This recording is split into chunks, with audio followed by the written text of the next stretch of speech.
नमस्कार, आप देख रहे हैं जी न्यूज। मैं हूं आपके साथ रोहित सरदाना और हम हाजिर हैं लेकर ये स्पेशल ब्रॉडकास्ट यानी कि विशेष प्रसारण। अब से 30 मिनट के बाद प्रधानमंत्री नरेंद्र मोदी राष्ट्र के नाम संबोधन देने वाले हैं। नोटबंदी के ऐलान के बाद यह दूसरा मौका होगा जब पीएम राष्ट्र के नाम संदेश दे रहे हैं। पीएम मोदी के भाषण से पहले हम आपको बताएंगे कि पीएम आज क्या बोल सकते हैं। हम देश के कई शहरों में जाएंगे, हमारे संवाददाताओं के साथ लोग मौजूद हैं, उनसे जानेंगे वो पीएम से आज क्या उम्मीद कर रहे हैं।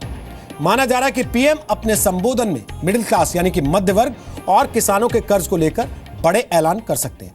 उम्मीद है कि किसानों के लिए उनके संबोधन में कर्ज माफी का ऐलान हो सकता है। इतना ही नहीं, जनधन खातों में जमा रुपए पर नए कदम का ऐलान भी मुमकिन है। पीएम नए साल की पूर्व संध्या पर गरीबों के लिए कई रियायतों के साथ साथ गरीबों को गैस कनेक्शन और 2 साल तक मुफ्त में गैस देने का ऐलान भी कर सकते हैं। इस भाषण में सबसे अहम इनकम टैक्स में छूट मिलने के संकेत भी दिए जा सकते हैं। 8 नवंबर रात 8 बजे का वक्त था।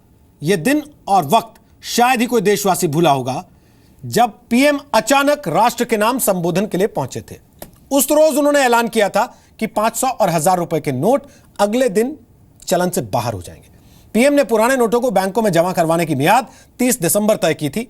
यह मियाद अब खत्म हो चुकी है और इस ऐलान के ठीक 53 दिन बाद प्रधानमंत्री आज फिर से राष्ट्र को संबोधित करने जा रहे हैं। नजरें इस बात पर होंगी कि भाषण में क्या सिर्फ नोटबंदी से जुड़ी बातें होंगी या फिर भ्रष्टाचार, काले धन, जनधन खातों पर भी प्रधानमंत्री नरेंद्र मोदी कोई बड़ी घोषणा करेंगे। अब हम आपको इस संबोधन की वो अहम जानकारी सिलसिलेवार तरीके से बताते हैं जिसका जिक्र यह माना जा रहा है कि पीएम कर सकते हैं और जिसका आपसे सीधा ताल्लुक हो सकता है। पीएम राष्ट्र के नाम अपने संदेश में लोगों का शुक्रिया अदा करेंगे। शुरू के 5 से 10 मिनट वो काले धन पर बोल सकते हैं और एटीएम में कैश लिमिट बढ़ाए जाने का जिक्र कर सकते हैं। पीएम के संबोधन में जनधन खातों में जमा रुपए पर नए कदम का ऐलान भी संभव है। साथ ही किसानों के लिए कर्ज माफी का ऐलान किया जा सकता है। गरीबों के लिए कई रियायतों की घोषणा की जा सकती है। गरीबों को गैस कनेक्शन के साथ 2 साल तक मुफ्त में गैस का ऐलान भी हो सकता है और छात्रों के लिए 1 करोड़ छात्रों को सरकारी स्कॉलरशिप का वादा हो सकता है। और सबसे अहम, इनकम टैक्स में छूट मिलने के संकेत मिल सकते हैं जिसका इंतजार इस देश के पूरे मध्य वर्ग को है। अंत में पीएम लोगों से कैशलेस मुहिम से जुड़ने की अपील के साथ बेनामी संपत्ति वालों पर कार्रवाई करने का ऐलान भी कर सकते हैं।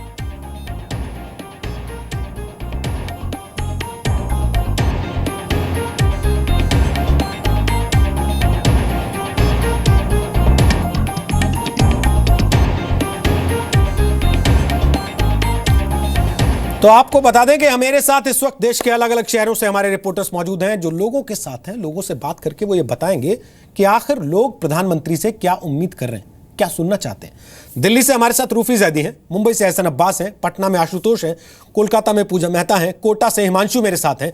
हमारे सभी सहयोगी संवाददाताओं के साथ बहुत सारे लोग हैं। नए साल की पूर्व संध्या है, लोग आज की शाम खुशी मनाते हैं, जश्न मनाते हैं, वैसे भी एकजुट होते हैं और आज टीवी देखने के लिए एकजुट होकर बैठे हैं रूफी जैदी। दिल्ली के लोगों से पूछिए कि दिल्ली के मुख्यमंत्री कह रहे हैं जनता में दहशत है, प्रधानमंत्री पता नहीं आज क्या बोल देंगे। जरा पूछिए लोगों से, क्या वाकई उनमें दहशत है या फिर वो कुछ खास सुनना चाहते हैं प्रधानमंत्री से, क्या उम्मीद कर रहे हैं? जी, अभी कुछ देर पहले जब मैं यहाँ पर लोगों से बात कर रही थी तो सभी सराहना कर रहे थे जिस तरह से डिमोनेटाइजेशन हुआ और ये पूरी प्रक्रिया हुई। आप लोग किस तरह की उम्मीद कर रहे हैं कि आज क्या हो सकता है, पीएम क्या ऐलान कर सकते हैं? पीएम के ऐलान से सबसे बड़ी उम्मीद ये है कि जो ऑलरेडी बिजनेस चल रहे हैं उसको क्या आगे मतलब क्या हेल्प मिल पाएगी गवर्नमेंट की तरफ से, रनिंग बिजनेस को, न्यू बिजनेस सेटअप के लिए क्या अपॉर्चुनिटीज पैदा करेंगे। क्या उम्मीद है आज यही उम्मीद है कि देखो क्या करते हैं पीएम साहब, क्या करते हैं। घबराहट है या पूरा कॉन्फिडेंस है कि जो भी कुछ होगा वो एक बेहतरी के लिए होगा? देश जो भी कुछ होगा वो एक बेहतर होगा मैम, बेहतर होगा। देश के को आगे बढ़ाने के लिए कुछ ऐलान हो सकता है, क्या उम्मीद कर रहे हैं आप? बेहतर उम्मीद ही कर रहे हैं हम लोग कि मोदी साहब कुछ अच्छा करेंगे हम लोगों के लिए। और बाकी जो नेट बैंकिंग है ना, उसको सिक्योर करना बहुत जरूरी है। क्योंकि आपको क्या उम्मीद है? मैम भी जो भी करेंगे अच्छा करेंगे पीएम। तो यहाँ पर सभी लोग जो मौजूद हैं वो ये कयास लगा रहे हैं कि पता नहीं क्या होगा, लेकिन सभी को ये उम्मीद है कि जो भी होगा वो देश हित में होगा। और जिस तरह से डीमोनेटाइजेशन का फैसला लिया गया था, सभी लोग उससे बेहद उत्साहित है और उनको लगता है ये बहुत अच्छा कदम पीएम द्वारा लिया गया था। एहसान, मुंबई के लोगों से पूछिए वो क्या सुनना चाहते हैं, क्या चाहते हैं कि पीएम क्या बोले। टैक्स में छूट दे दें, गैस का कनेक्शन दे दें, 15-15 लाख रुपए डालने का ऐलान कर दें खाते में, क्या सुनना चाहते हैं लोग? बिल्कुल, अशोक पटेल साहब व्यवसायी हैं, वो हैं, उनके साथ और भी व्यवसायी हैं। अशोक पटेल जी, प्रधानमंत्री जी अभी मुखातिब होंगे, राष्ट्र के नाम संदेश देंगे, क्या उम्मीद कर रहे हैं आप? नई बात क्या उनसे उम्मीद कर रहे हैं? देखिए, प्रधानमंत्री को पहला तो शुभेच्छा देना चाहते हैं, क्योंकि 2000 और 500 की नोट लाकर दुनिया को दिखा दिया कि नया नोट बाजार में आने से व्यापारी हम खुश है, लेकिन धंधा कम हुआ है वो ठीक है। लेकिन आज हम चाहते हैं कि हमारे ऊपर जो टैक्स का बोझ है वो कम करे। और दूसरी है भय और भ्रष्टाचार। भय और भ्रष्टाचार मुक्त हम हुए नहीं है, लेकिन लोगों को आशा है कि भय और भ्रष्टाचार मुक्त भारत हो जावे तो सबसे बेस्ट है। और उनको शुभकामनाएं देते हैं कि वन विंडो सिस्टम लावे। गणेश भाई भी मौजूद हैं। गणेश जी, आप व्यवसायी हैं, आप क्या चाहते हैं प्रधानमंत्री जी आगे और क्या करें? किसानों के लिए क्या करें, स्टूडेंट्स के लिए क्या करें, क्या और कुछ उम्मीद करते हैं लोग? किसानों के लिए कुछ अच्छा कर्ज माफी जैसा कुछ अच्छा काम करे और अपना करप्शन, भ्रष्टाचार और अपना काला धन को मोदी जी ने जो एक्शन लिया है वो बहुत अच्छा कदम उठाया है और हम व्यापारी लोग उनके साथ हैं। आप क्या चाहते हैं, क्या उम्मीद आज कर रहे हैं प्रधानमंत्री जी से आप? जी, क्या उम्मीद आप कर रहे हैं प्रधानमंत्री जी से? क्या आज उम्मीद है मुंबई के लोगों? जो प्रधानमंत्री कर रहे हैं सब अच्छा ही कर रहे हैं और आगे भी अच्छा करेंगे, ऐसा हमारा ख्याल है। हम व्यापारी वर्ग को लिए आगे भी अच्छा होवे, ऐसा शुभकामना। बिल्कुल रोहित, मुंबई में जो उम्मीदें खासी बढ़ी हुई कि प्रधानमंत्री मोदी आज जब राष्ट्र नाम संदेश देंगे तो फिर से कुछ नई सौगात जो है उनकी झोली में होगी। रोहित, बिल्कुल, वापस आते हैं आपके पास। देखिए, कारोबारी चाह रहा है कि टैक्स में छूट मिल जाए। उधर दिल्ली से हमारी संवाददाता के साथ जो लोग मौजूद हैं वो कह रहे हैं कुछ भी कहेंगे, उम्मीद है कि देश हित के अंदर ही कहेंगे, उससे बाहर कोई ऐसी बात नहीं होगी। प्रेम शुक्ला बीजेपी के नेता हमारे साथ हैं भोपाल से, अभय दुबे कांग्रेस के नेता हमारे साथ आ गए, आशुतोष है मेरे साथ पटना से और पूजा मेहता हमारे साथ हैं कलकत्ता से, कोटा से हिमांशु भी हैं। पूजा, कलकत्ता के लोग क्या कह रहे हैं, क्या चाह रहे हैं, वो प्रधानमंत्री से क्या सुनना चाहते हैं? रोहित, फिलहाल हम आ पहुंचे हैं पार्क स्ट्रीट में, जहां पर नए साल का जश्न शुरू हो चुका है, लोगों का जमावड़ा है। लेकिन उसी बीच लोगों में ये एक्साइटमेंट है और उनमें ये जानने की इच्छा है कि आज प्रधानमंत्री मोदी के ऐलान में कौन सा ऐसा तोहफा छुपा हुआ होगा। आइए उनसे जानते हैं, आप क्या एक्सपेक्ट कर रहे हैं, आज क्या ऐलान हो सकता है प्रधानमंत्री मोदी से? आई थिंक मेरे मन में कुछ दिन और समय देना चाहिए मोदी जी को।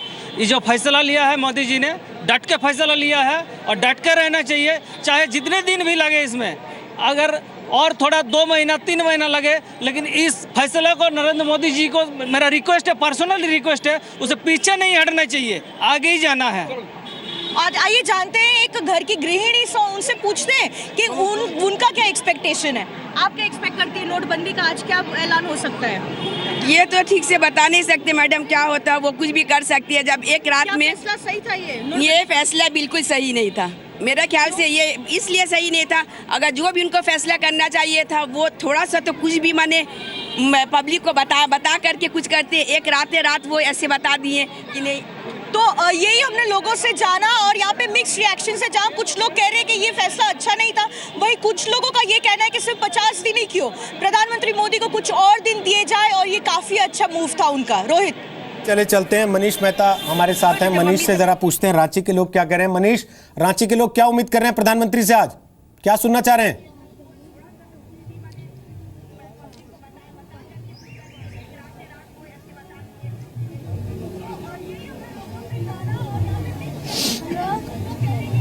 मनीष, मेरी आवाज आ रही है आप तक?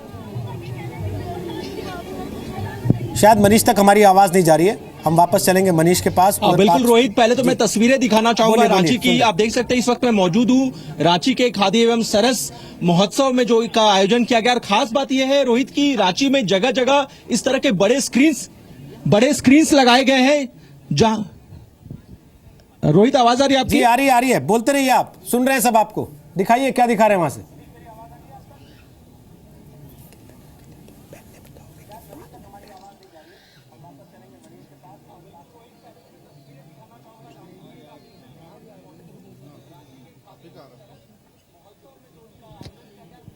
रोहित बिल्कुल रोहित, खास बात यह है कि रांची में इस तरह के कई बड़े बड़े स्क्रीन्स लगाए गए हैं जहां पर प्राइम मिनिस्टर का स्पीच का लाइव टेलीकास्ट किया जाएगा। और गौर करने वाली बात यह है कि इसको सुनने के लिए आम लोगों में कितना उत्साह है, इसका अंदाजा आप यहां पर जो भीड़ मौजूद है उसको देख करके ही आप लगा सकते हैं। चाहे युवा हो, महिलाएं हो, पुरुष हो, तमाम लोग जो है वो यहां पर मौजूद हैं। अलग अलग शहर के अलग अलग हिस्सों में प्राइम मिनिस्टर को सुनने को लेकर के कि आज आखिर 7:30 बजे प्राइम मिनिस्टर क्या स्पीच देने वाले हैं। हमारे साथ कई लोग मौजूद हैं, रोहित, हम उनसे एक एक करके बात करते हैं। सबसे पहले संजय जी, आपसे 7:30 में पीएम स्पीच देने वाले हैं, क्या एक्सपेक्टेशन है? नहीं, प्रधानमंत्री के साथ पूरा झारखंड है, प्रधानमंत्री के साथ पूरा देश खड़ा है। आप देखिए खादी सरस मेले के अंदर इन 15 दिनों के अंदर 70% कैशलेस परचेज हुई है।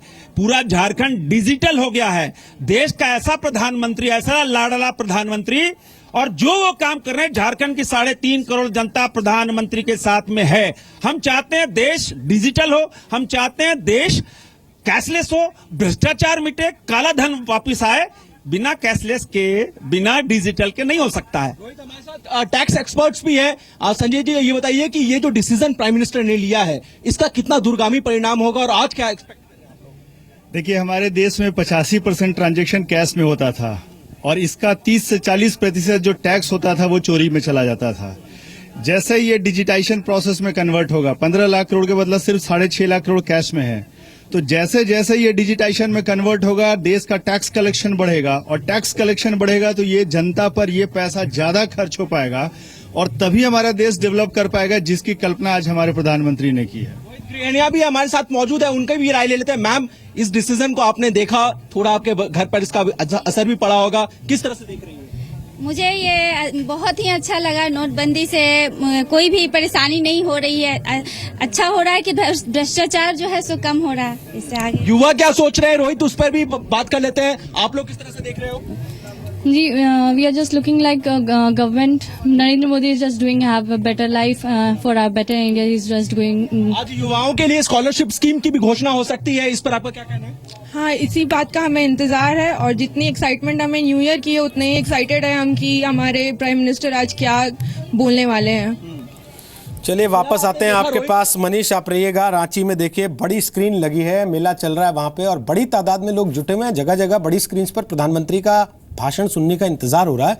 एक बार आशुतोष के पास हम चले चल रहे हैं, पटना में भी उनसे एक रिएक्शन ले लें, फिर कांग्रेस बीजेपी से पूछते हैं वो आज के इस भाषण को लेके कितने उत्साहित या कितने दुखी हैं। आशुतोष, पटना के लोग क्या कह रहे हैं, क्या सुनना चाहते हैं आज प्रधानमंत्री से, क्या उम्मीद करते हैं, क्या बोल देंगे आज? हिसाब देंगे केवल या फिर कुछ नए ऐलान की भी उम्मीद है? सबको इंतजार सबको इंतजार 7:30 बजे का है जब पीएम देश को संबोधित करेंगे। और इतने सारे लोग, चूंकि ये पटना का बड़ा टीवी शोरूम है और यहाँ पर सारे लोग पहुंचे हुए हैं और सारे लोग इकट्ठे इंतजार कर रहे हैं कि पीएम आगे क्या घोषणा करने वाले हैं। ये बताइए सर कि पिछले बार पीएम ने डिमोनेटाइजेशन की घोषणा की थी, शौक लगा होगा, अब क्या उम्मीद है, क्या बोलेंगे पीएम? देखिए, नरेंद्र मोदी जी का हम लोग सम्मान करते हैं, बहुत अच्छे प्रधानमंत्री हैं और उनका जो भी डिसीजन होगा अच्छा होगा और हम लोग उनसे अच्छा ही कुछ उम्मीद रखे हैं। आगे क्या लगता है आज क्या बोलेंगे प्रधानमंत्री? प्रधानमंत्री जी जो है वो अच्छा ही बोलेंगे। जो 50 दिन पहले जो बोले थे बहुत अच्छा लगा था, नोट बंद किए थे तो बिजनेसमैन को थोड़ा सा कष्ट हुआ, लेकिन उससे कोई फर्क नहीं पड़ा। हम लोग एकदम दिल से बोल रहे हैं। क्या लगता है क्या पीएम बोलेंगे? आज बेनामी जो सामान सब है, ये मकान वगैरह है, उसके बारे में हो सकता है वो कुछ बोलें। और अभी तक तो जो ब्लैक मनी के बारे में बोल ही चुके हैं और ये बहुत अच्छा है कि बहुत दिनों के बाद इस तरह का मतलब एक बहुत स्ट्रॉन्ग प्राइम मिनिस्टर हम लोग को मिला है जो बड़े बड़े डिसीजन चुटकी में ले लेते हैं। इनको सपोर्ट भी अपने पार्लियामेंट में भी है और हम पब्लिक का भी है। क्या उम्मीद है, क्या आप यंगस्टर हैं, क्या लगता है क्या बोलेंगे? सर बहुत अच्छा डिसीजन था, लेकिन एक बिलीव है जो पूरी जनता, पूरा हिंदुस्तान वेट कर रहा है, हो सके किसानों का एक सपोर्टिंग हो, जो उनका कर्ज माफ़ कर दिया जाए। बहुत किसान सुसाइड कर रहे थे, इसमें अभी तक कोई गवर्नमेंट या कोई भी स्टेट गवर्नमेंट कोई ध्यान नहीं था। आज अगर प्रेसिडेंट करते हैं तो 50 दिन पहले का डिसीजन हमने रिस्पेक्टली एग्री किया था, इसे भी बहुत रिस्पेक्टली एग्री करेंगे। क्या उम्मीद है इस बार? So first of all, thanks to Modi ji because most of human का नेचर है कि प्लान करते हैं, बट उन्होंने जो करेज के साथ एग्जीक्यूट किया है, इनके लिए मैनी थैंक्स। और आने वाला 2017 में भी हम लोग सोचते हैं उनका और प्लान बड़ा रहेगा और उनके साथ हम लोग है, सारा देश का जनता उनके साथ है। प्लान बड़ा रहेगा और कष्ट तो हुआ लोगों को, लेकिन लोग इस कष्ट में भी मुस्कुरा रहे हैं और उन्हें अपने प्रधानमंत्री पर भरोसा है कि आज का जो उनका स्पीच होगा वो भी ऐतिहासिक होगा और कुछ बड़ी चीज़ें उस पर निकल कर सामने आएंगी। जी चलिए, सबको इंतजार है कि क्या बड़ी चीजें निकल के आती हैं। प्रेम शुक्ला हमारे साथ बीजेपी से हैं और दूसरी तरफ हमारे साथ अभय दुबे हैं, कांग्रेस के प्रवक्ता हैं। एक भोपाल से हमारे साथ हैं, एक मुंबई से हमारे साथ हैं। प्रेम जी, कुछ अंदेशा है आप लोगों को? अंदाजा है? पिछली बार तो नहीं था किसी को, अब तो शायद बता दिया होगा सबको। नहीं, कांग्रेस तो बारंबार और विपक्ष आरोप लगाती ही रही है कि आदरणीय प्रधानमंत्री जी के भाषण के कंटेंट जो 8 नवंबर को दिए थे वो पहले ही बीजेपी को लीक कर दिए थे। तो पहले कृपा करके जो है ये समझ रखें कि प्रधानमंत्री जी कभी जो है किसी के साथ जो है पक्षपातपूर्ण व्यवहार नहीं करते, निष्पक्ष उनका व्यवहार होता है और जो निर्णय लेते हैं वो प्रधानमंत्री के रूप में निर्णय लेते हैं, भारतीय जनता पार्टी के नेता के रूप में निर्णय लेते हैं। और इसलिए उनको जो है जिस तरह का जनसमर्थन आप स्वयं जो है, आपके जो कैमरामैन और आपके रिपोर्टर्स जहाँ जहाँ भी गए हैं, आप देख रहे हैं कि किस तरह से जो है विमुद्रीकरण के समर्थन में प्रधानमंत्री जी के फैसले का समर्थन किस तरह से आम जनता कर रही है कि संतरास झेलने के बावजूद भी उसको, चूंकि प्रधानमंत्री जी की साख में पूरा विश्वास है, इसलिए वो जानते हैं कि विकास के लिए जो है आवश्यक था और विकास के मार्ग पर जो है भारत को आगे बढ़ाने की दिशा में ही वो निर्णय लेंगे। और मुझे लगता है कि प्रधानमंत्री जी 125 करोड़ इस देश की जनता का आभार व्यक्त करेंगे जिन्होंने संतरास झेलने के बावजूद भी विमुद्रीकरण की प्रक्रिया का सकारात्मक साथ दिया। सूखा आभार व्यक्त कर देंगे क्या? 50 दिन से आदमी इंतजार कर रहा है सर।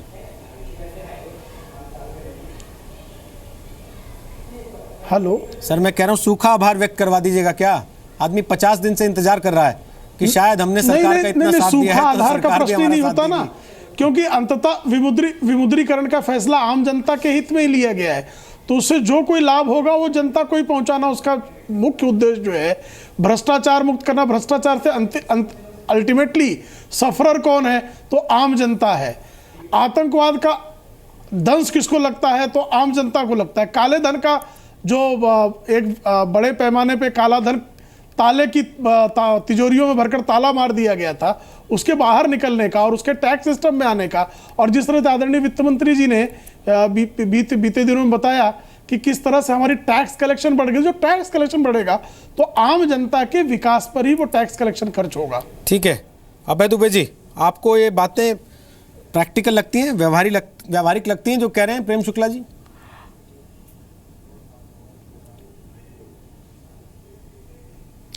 रोहित जी, नववर्ष के पूर्व संध्या पर अग्रिम शुभकामनाएं आपको भी और प्रेम शुक्ला जी को भी और समूचे राष्ट्र को कांग्रेस अध्यक्षा सोनिया जी और राहुल जी की ओर से। और भगवान ये मोदी जी निर्मित डीमोनेटाइजेशन की त्रासदी को अगले वर्ष में झेलने के लिए भारत के नागरिकों को संबल और साहस प्रदान करे। मैं ये पूछना चाहता हूं कि आज तक जितने भी 50 दिनों में भारतीय जनता पार्टी के नेताओं को, सरकार को सुना, वो आउटकम की बात नहीं करते, सिर्फ एक वक्तव्य देते हैं। अभी इन्होंने कहा कि जेटली साहब ने कहा कि कैसा डायरेक्ट टैक्स में और इनडायरेक्ट टैक्स में रेवेन्यू बढ़ गया।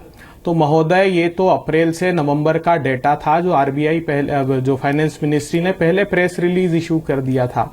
मुझे बताइए, नवंबर माह की जो मंथली इकोनॉमिक रिपोर्ट आती है वो कहती है index of industrial production negative growth में है, जीडीपी को भी उन्होंने पिछले क्वार्टर से कम करके बताया। तो फिर वित्त मंत्री जी, ये रेवेन्यू बढ़ा कहां से? ये रेवेन्यू जो एडवांस टैक्स 15 दिसंबर की डेट थी वो भरा, और पुराने नोट में आपने टैक्स भरने की छूट दी थी वो भरा।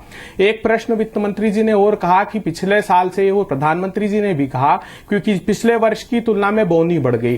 तो आदरणीय प्रधानमंत्री जी और वित्त मंत्री जी, आप जानते हैं कि ये विंटर क्रॉप है रबी की, जो पानी के गिरने के बाद बोई जाती है। 2 साल से सूखा था तो सोइंग स्वाभाविक रूप से कम की किसानों ने। आपको बात करनी चाहिए थी कि नॉर्मल से कितना अधिक हुआ, क्योंकि एक डेटाबेस होता है नॉर्मल का, वो 2013-14 के डेटाबेस से लेना था कि कितना अधिक हुआ, वो कम हुआ।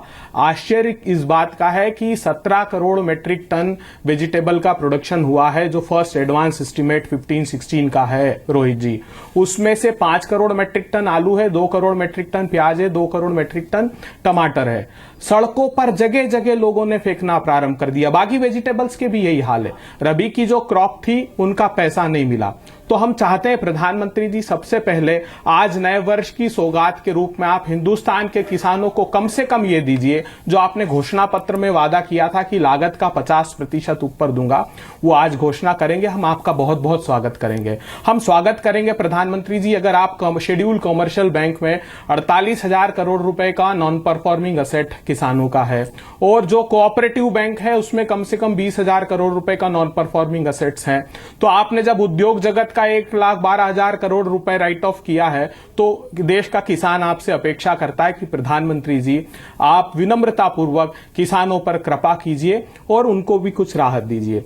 क्योंकि ये बता दूं रोहित जी में कि इस डीमोनेटाइजेशन ने भयंकर त्रासदी हिंदुस्तान को दी है। इसलिए दी है कि जो इसकी ट्रांजैक्शन कॉस्ट है 50 दिन की, वो सारे जितने इकोनॉमिक्स को जानने वाले लोग हैं वो बताते हैं कि 1,28,000 करोड़ रुपए कम से कम ट्रांजैक्शन कॉस्ट है।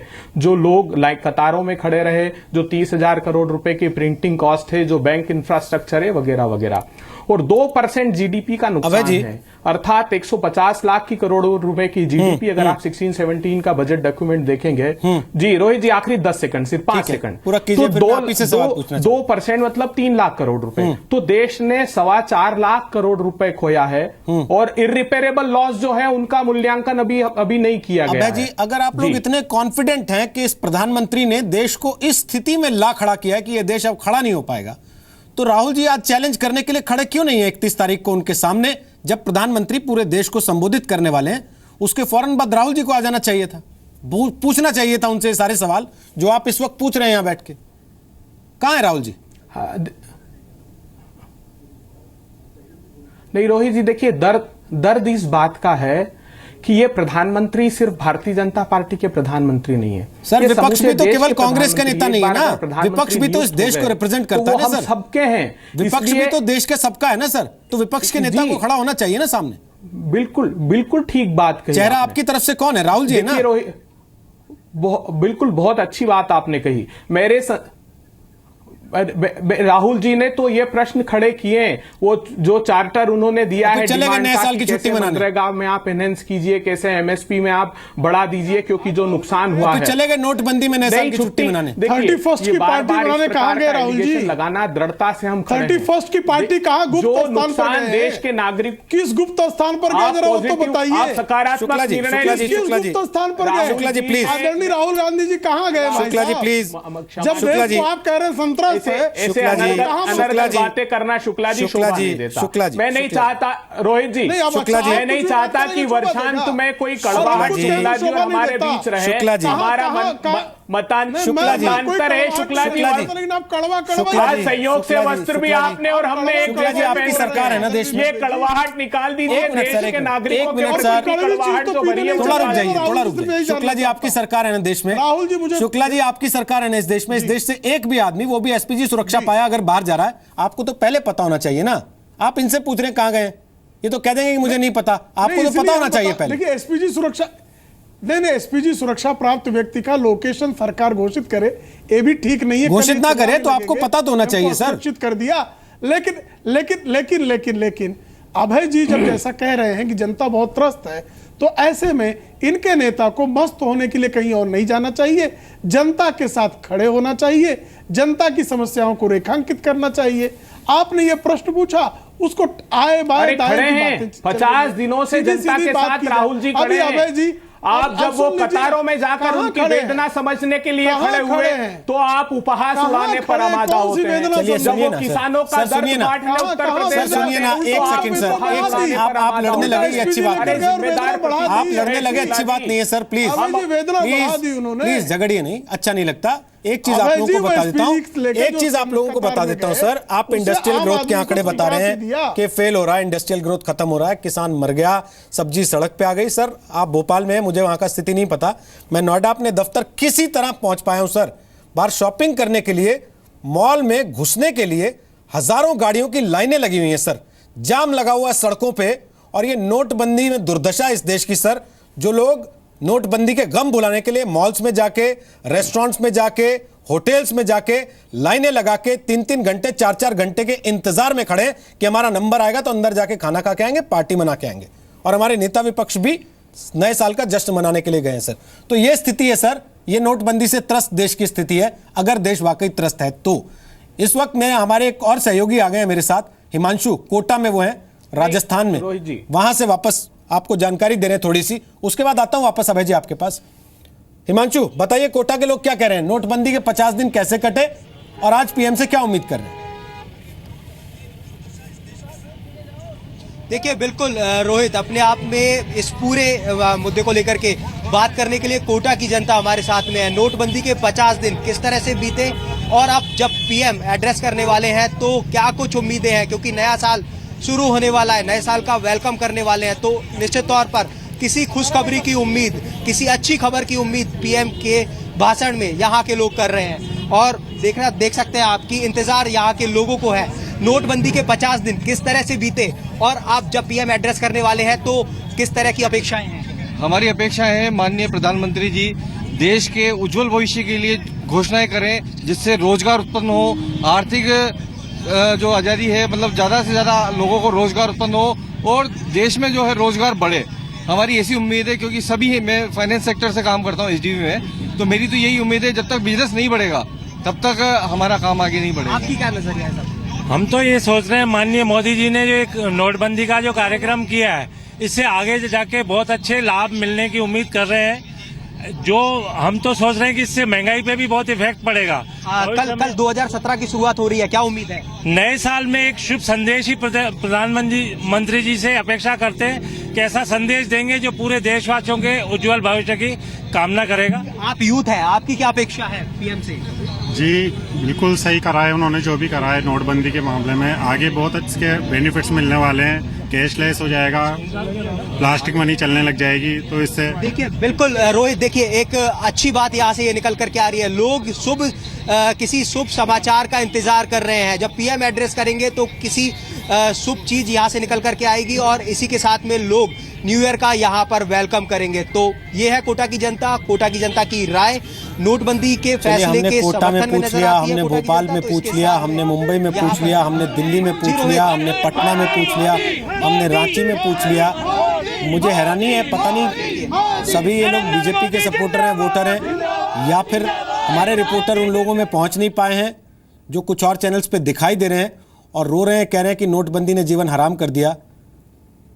और अभय दुबे साहब, आप कह रहे हैं कि भोपाल में बड़ी दिक्कत रही। हमारे कोई दर्शक हैं, विष्णु नहीं, उनका नाम है राजीव शर्मा, वो लिख रहे हैं कि भोपाल में सबसे कम दिक्कत हुई, कांग्रेस के प्रवक्ता गलत जानकारी दे रहे हैं, मैं भोपाल में रहता हूं। बहरहाल ये एक इंडिविजुअल का स्थिति हो सकती है। मैं खुद आज 2 बैंक्स पे गया, दोनों में नो कैश अवेलेबल का नोटिस चिपका हुआ था, बाहर पर्चा पहले से लगा दिया गया था कि एटीएम छोड़िए, बैंक में भी पैसा भी उपलब्ध नहीं है। लेकिन अभय दुबे साहब, मेरा फिर ये कहना है, वापस उस सवाल पे आ रहा हूं जो छोड़ दिया था सर आपने, जिसका जवाब आप टाल गए, आप दोनों की तू में दब गए जो बात। सर, विपक्ष के नेता को अगर जनता के साथ होना है तो फिर जनता के साथ होना है ना सर। विदेश में बैठ के टीवी देख के वो कैसा जनता का साथ दे रहे हैं? 50 दिन उन्होंने साथ दिया, 1 दिन और दे देते। आज चैलेंज तो करते पीएम को कम से कम। नहीं, देखिए, छोड़ गए आपको यहां चैलेंज करने के लिए? बिल्कुल नहीं। और चैलेंज देखिए, नहीं रोहित जी, एक बात समझ लीजिए, ये प्रश्न कलेक्टिव लीडरशिप का है और पूरा देश सवाल पूछ रहा है। आज बेहतर ये नहीं होता कि प्रश्न ये किया जाए, देश की जनता को सुना नहीं क्या अभी? ये सारे लोग जो अलग अलग सेंटर से बोल रहे हैं सर, इनको हमने इनविटेशन कार्ड देके नहीं बुलाया सर, ये कैमरा लगा हुआ देख के अपने आप आते हैं लोग सब विनम्रता पूर्वक। और हम इनसे पूछते नहीं सर कि आप बीजेपी के वोटर हो, कांग्रेस के या किसी और के। मैं संदेह भी नहीं करना चाहता, आपने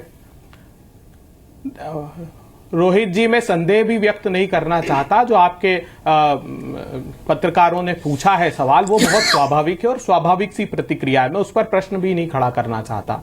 मैं अपेक्षा ये कर रहा था कि 50 दिनों के भीतर कम से कम आरबीआई को, फाइनेंस मिनिस्ट्री को ये बताना चाहिए था कि इतनी सीआईसी करेंसी इन सर्कुलेशन आज दिनांक, डेली अपडेट देना चाहिए था कि इतने पुराने नोट जमा हो गए, इतना ब्लैक मनी रिवील किया। क्योंकि आप ये देखिए, सुप्रीम कोर्ट में सरकार के, मैंने जब से नोटिस इशू किया तो अटॉर्नी जनरल ने 22 नवंबर को कहा कि हम एक्सपेक्ट करते हैं कि 10 लाख करोड़ रुपए ही वापस आ पाएंगे, और जो 15,44,000 करोड़ रुपए हैं वो उसमें जो ब्लैक मनी का कंपोनेंट हम मानते हैं और वो जो विंडफॉल गेन है उससे सरकार आगे अच्छे काम करेगी। एक बात। अब आज की तारीख में जो लास्ट स्टेटमेंट सुप्रीम कोर्ट में दिया 13 दिसंबर को, उसमें कहा कि 13 लाख करोड़ रुपए वापिस आ गए और मुझको लगता है कि 90% जो डिमोनेटाइज्ड हायर डिनोमिनेशन के नोट थे वो वापिस आ गए।